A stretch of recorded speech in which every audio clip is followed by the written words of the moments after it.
In this video, we'll be solving the Leetcode problem 152, which is maximum product subarray. This is similar to the other problem that we solved, maximum sum subarray, where we have to maximize the sum. Here we have to maximize the product. So basically, you are given an array of integers, and you have to find such a subarray which gives the maximum product for this particular integer array. If you see, you could just generate all the subarrays, right? So the first subarray that starts with -4 is -4, -4, 3, -4, 3, 2, right? -4, 3, 2, -1, -4, 3, 2, -1, and -5. These are all the subarrays that starts with -4. Then you could just generate all the subarrays that starts with 3. Just to list few of them, I'll just list here, okay? 3, 2, -1, 3, 2, -1, -5. Okay. And if you notice, the product of this subarray comes out to be 3 cross 2 cross -1 cross -5. So it gets equal to 30. So the output for this one is 30, and there is no other subarray whose product is more than 30. So you have to output this value, which is the maximum product. Okay. So if you notice, what I have done here is basically you could just generate all the subarrays, right, and just compare their product one by one, and whichever array has the maximum product, you just display the product for that particular subarray. Okay, so what would be the brute force, right? This is the brute force here. Generate all the subarrays. Here, what you have to do is you have to set the first pointer at this index and then generate all the subarrays that starts with this all the way from left to right. So just for the first index, which is 0, these will be the different subarrays, right? 0 to 2, 0 to 3, and 0 to 4. These are all the subarrays that starts with 0. Then you have to list all the subarrays that starts with the first element. And what would be those? Just first index, then first to second index, then first to third index, then first to fourth index. Okay. Then for this one, you have to generate all the subarrays. So basically, these will be the subarrays in that case, all the way to the fourth index, which is this one. So if you write the pseudocode for this one, it will be for I goes from 0 to n minus 1. There will be another loop that goes from I to n minus 1, and you will just create int current product, which will just store the product of the current subarray, and you will just update this current product, right? So initially the value is 1 for this subarray, and whenever you see a number, whenever you are extending the subarray, you will just multiply your current product with whatever element is present at jth index. Let's say you are given an array A. So here I have just multiplied it with A. So what you will have is initially your loop, it will start from 0, right? And J will also start from 0. So in this, you will just store A0, which will be the first element of your array, and that product will be stored in current product. And then when your J gets to I plus 1, here it will come to the flow will come here, A I plus 1.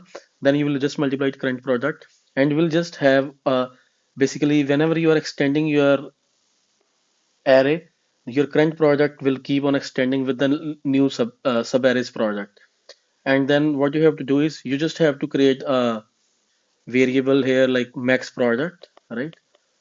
And initially you could just set the value equal to some negative infinity, and you will just have to update your max product here whenever you're just calculating a new product. Okay, so if you notice in this, I am just running two loops, and one of them is a nested loop. So what do you think will be the time complexity of this problem? If you remember, in most of the cases, whenever we are generating all the subarrays, the time complexity is of n square because of this loop and then the nesting of this loop, and the space complexity would be of 1 as I'm not using any extra space. So this will be the time complexity of the brute force. Now, can you do better than this? So if you look, this problem is similar to the maximum sum subarray problem. And for that, we just used Kadane's algorithm, which is used to find maximum sum of the subarray in O of n time, right? So here also we'll be just using the same approach. We just need to do some modifications. So I'll just write down the test case again so that I could just show you the approach. Okay. So now what you have to do is basically while standing at any index, you have to take a decision that whether or not this element can be part of my maximum product subarray or not. So you have to find a way whether or not this element can contribute to the maximum product subarray or not. Here there will be two cases. Either if the number is positive, so it can basically get multiplied to whatever the positive product is coming from left side and it can contribute to it, right? Also, there is another case if this number is negative, such as in this case, what it can do is whatever the negative product is coming from this side, it can just get added, get multiplied with that product and it can contribute to the maximum product, right? So basically, the maximum product can come from two cases, okay? Either this number, it could just get contribute to the maximum product by getting multiplied with the maximum product coming from this side, which is the positive product, or this number can get multiplied to the negative product coming from this side, and again it can become the maximum product in that case. So if you get the intuition, basically at each index you have to find what is the maximum positive product at each index, and you also have to calculate what is the minimum negative product at each index. Okay, so for in this example I'll just run do a dry run for this test case. So initially when you get to the first index here, you see that it's -4, right? So what should be the maximum positive product ending at this index? So this number can contribute. It could just start a new maximum positive product. Initially, I'll just set -4 in both the cases. Okay. You will get an idea how these values will be updated. When my array, okay, I'm just traversing my array from left to right. When I'm standing at this element, okay, so this 3. So what's the maximum positive product while you are standing at 3? Either this 3, okay, can just start its own max positive product so that it gets 3, okay, or this 3 could get multiplied by maximum positive product whichever the maximum positive product is to the left of it, and that could become the new maximum positive product. But here in this case 3 multiplied by -4 is -12, okay, or whatever the number is here. So let's say the number is negative here. This number can get multiplied with whatever the negative product is coming from the left side, and whatever it becomes the new max positive product ending at this index, right? But for in this example here, this 3 could start its own maximum positive product, and there is no other way which could beat this 3 here, okay? And similarly for minimum negative product, this 3 here, it can either start its own negative product, min negative product, which will get 3, or it could just get multiplied to whatever the maximum positive product coming from the left side, and that becomes the new negative while you are standing at 3. So that would become -12, right? And there is no other way that you can beat this -12. Now your index moves to the next index, which is 2, okay? And for the 2, there are a couple of options. Either this 2 can just start its own maximum positive product, right? Or this 2 can get multiplied to the max positive product coming from the left side, which is 3, right? So it becomes 6. And or there is another way that this 2 can get multiplied to the negative product, min negative product, so it becomes greater than 6, which is minus 24, which is not the case here. So I'll just write down 6 here, okay? And then I'll update min negative product. What do you think will be the min negative product while standing at 2? Either this 2 can start its own minimum negative product, or this 2 can just get multiplied to whatever the minimum negative product is coming from the left side, which is negative 12. So it becomes minus 24, and there is no other way where I could have a minimum negative product better than negative 24 while you're standing at 2. All right. Now I move on to the next index, which is negative 1. Okay.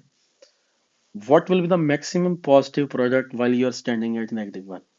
Either this negative 1 can start its own new max positive product, okay, minus 1, or this negative 1 can get multiplied to the whatever the positive is coming from this side, and that could be the new positive, which will be minus 6. So there are two options here, right? Three options. The third one is this negative. So listen to this. This is very important. This negative one can get multiplied to the minimum negative coming from the left side, so that it becomes the new max positive product. So if I multiply this negative one with this negative 24, it becomes 24, right? And there, out of these three options, if you see, what are the three options? Either I could just multiply this minus one with the max positive product, right? Or this could just start its own. So what are the three options here? The three options are this minus one can start its own, or 6 multiply negative 1 minus 6, or minus 24 into 1 minus 1 24. So these are the three options. All right. I'll just choose the best one. It's 24 here. And now the third, for the minimum negative product case, what will be the minimum negative product while standing at minus 1? Either this could start its own minimum negative product, which will be minus 1, okay? Or this negative 1 can get multiplied to max positive coming from this side, and that could be the new min negative product, which will be minus 6, okay? Or this could just get multiplied to the min negative coming from left side, which is 24, or this could be the min negative, right? Which is the minimum out of these three options? It's minus 6, okay? Now your index comes to this place, okay? What are the new options for now minus 5? If you look closely, this minus 5 can start its own max positive product, minus 5, or it could just get multiplied by 24 and contribute to the max positive, or it can get just multiplied by negative 6 and becomes 30, which is the max positive product in this case, right? And what does this 30 means here? If you notice, what does that 30 means? This 30 basically means the maximum product subarray while ending at minus 5 is 30. And how this 30 is coming? This 30 comes when I multiplied this negative 5 with minus 6, which was minimum negative ending at minus 1. And how this minus 6 was coming? This basically came from this array, subarray, right? When I extended this subarray to negative 5, this becomes 30. Okay? And that's why this 30 came to me, right? Now, what's the minimum negative here? This could just start its own negative, which will be minus 5, or this could just get multiplied by 24, which will be 120, negative 120, which will be the least min negative, right?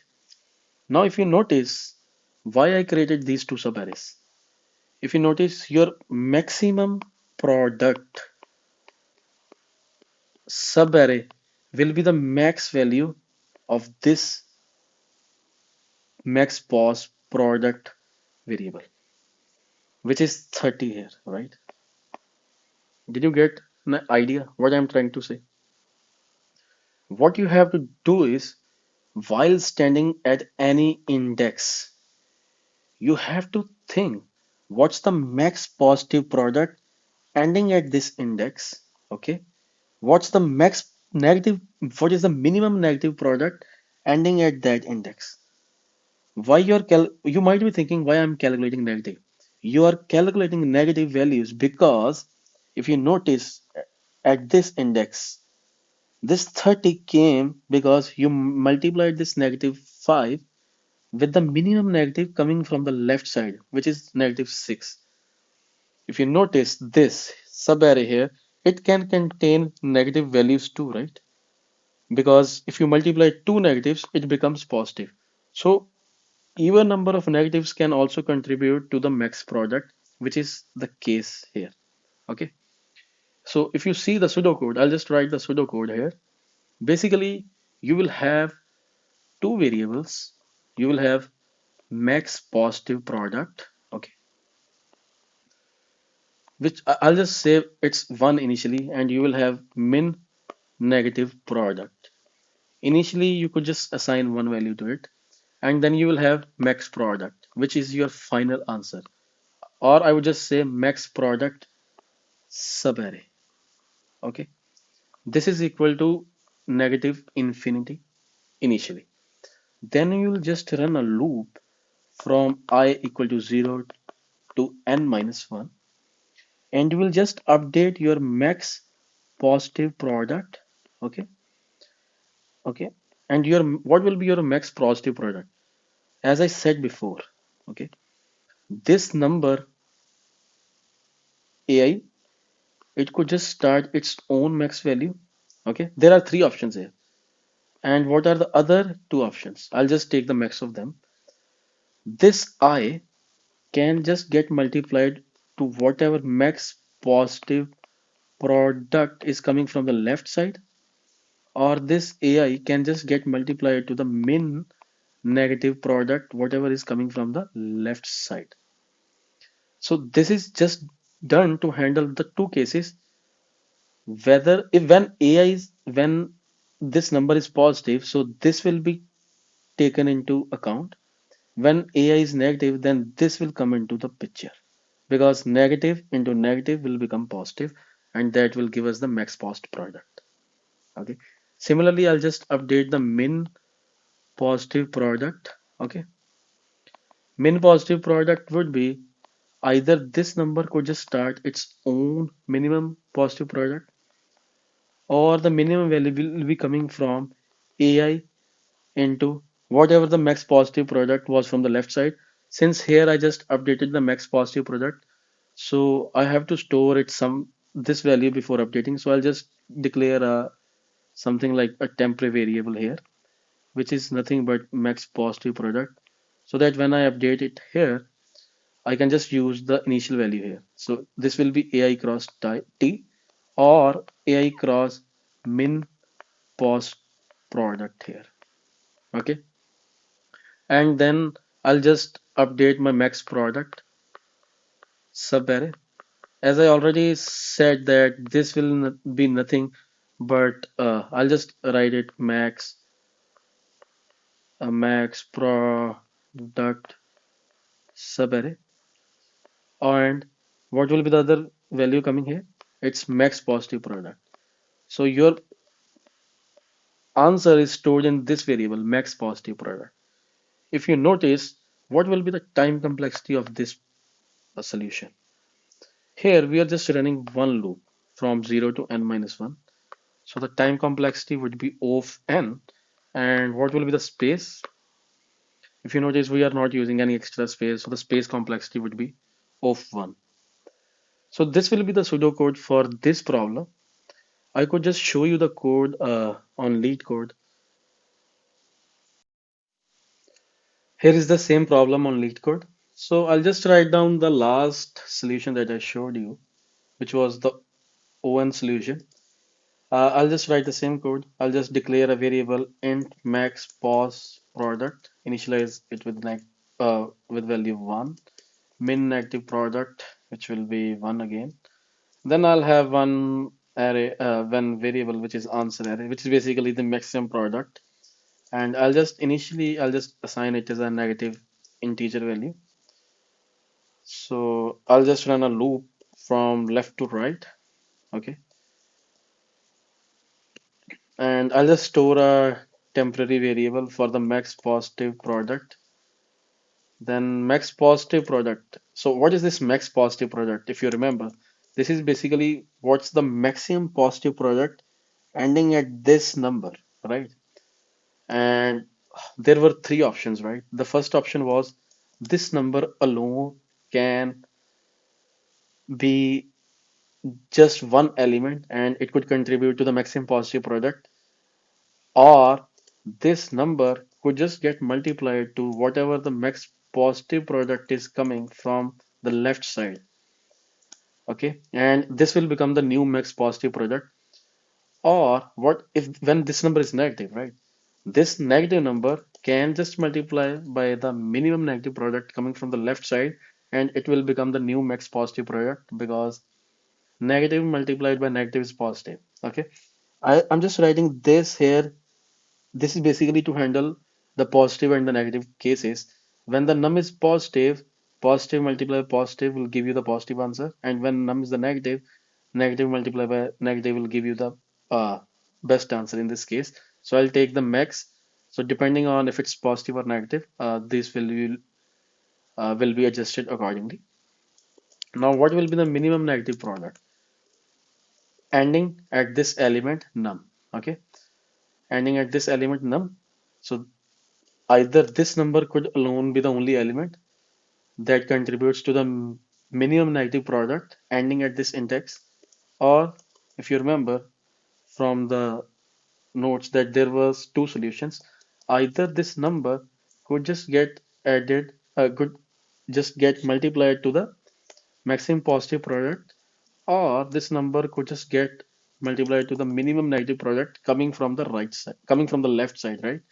This is to handle the positive cases in this case, and this is to handle the negative case. Okay, and I'll just keep on updating my answer every time I move from left to right. If you remember, this max positive product, it stores my answer. So I'll just update my answer here, and in the end, I'll just return my answer here. So I'll just try to run the basic test cases. They passes. I'll just try to submit the code. Yeah, it passed. So if you notice, this is the one solution, right? So this is the most optimal solution for this one. I hope you guys understood the problem and the solution for it. If you do, then please like this video and subscribe to my YouTube channel. I'll be posting more such videos. Thank you guys.